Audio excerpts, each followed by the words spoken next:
Green branding. It's becoming a very powerful tool.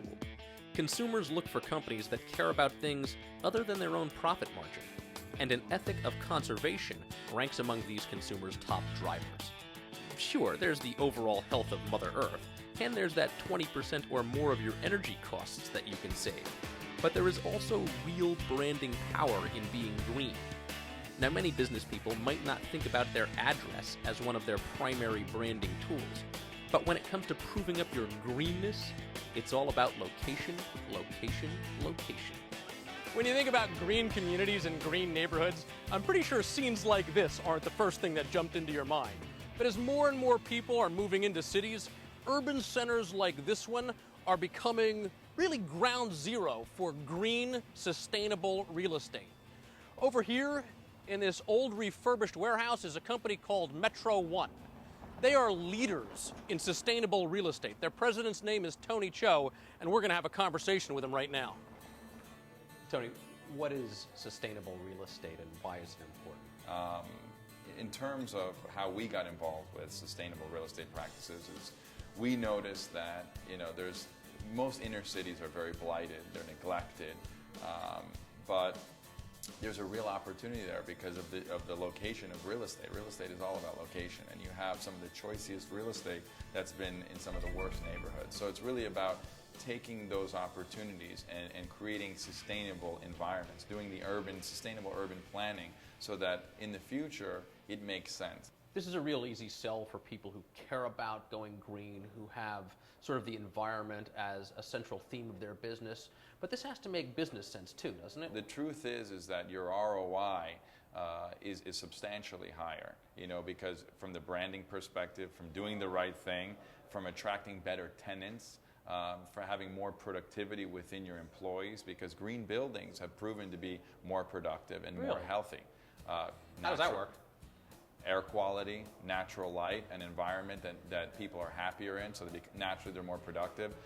There's studies that have shown that hospitals, that people recover quicker in green buildings. In schools, students are more productive and absorb more information. So there's a lot of compelling arguments for these buildings that make them more valuable.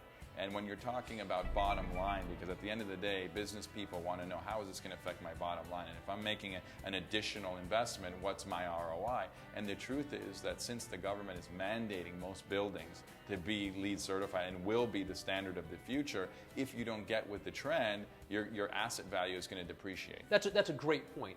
I'm a branding guy. I deal with messaging for a living. How do people tell how much of what they're hearing about going green and sustainable real estate and all of these other things is real or just marketing spin?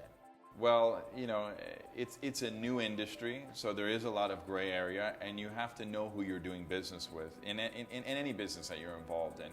And that's where our services really come into play, because who do you want consulting you on finding those types of buildings or building those types of buildings or retrofitting them? You need people who are versed in that type of language. Who actually know what they're doing. Who actually know what they're doing. And that's where greenwashing comes in. So if your building is required to be built to LEED standards, it's logical to think that you're going to want a LEED accredited professional advising you. You've sold me, Tony. I'm in. What's my first step? The first step is really by hiring a professional. Somebody knows. Do you know anybody? I may be able to recommend one. No, seriously, you have to really consider, site selection. Where do you want to be? What sub-market do you want to be in? That's the first step. What buildings are actually being built to LEED standards? Companies, real estate companies that have, that have taken steps within their own practices to be green and be environmentally aware. LEED accredited professionals, obviously. A lot of architects are LEED accredited. A lot of real estate professionals are becoming LEED accredited. So that's a place to start, for sure. Excellent. Thanks for your time. Thank you, sir. Well, there you go. There's your 101 on sustainable real estate. From a branding perspective, of course. So, what have we learned? Well, we've learned that there's real value in branding yourself as green. I hope to be talking to you more about this as the weeks go on. We've learned that branding your business as green is more than just what you say about your company. Heck, it's more than how you do business. It actually starts with where you locate your business.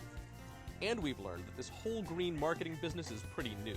So if you're looking to get started, it's best to find people who know what they're doing. It'll save you a lot of time, money, and maybe even some embarrassment. Now, if you want to get in touch with Tony Cho of Metro One Properties, you can contact him directly at this email address.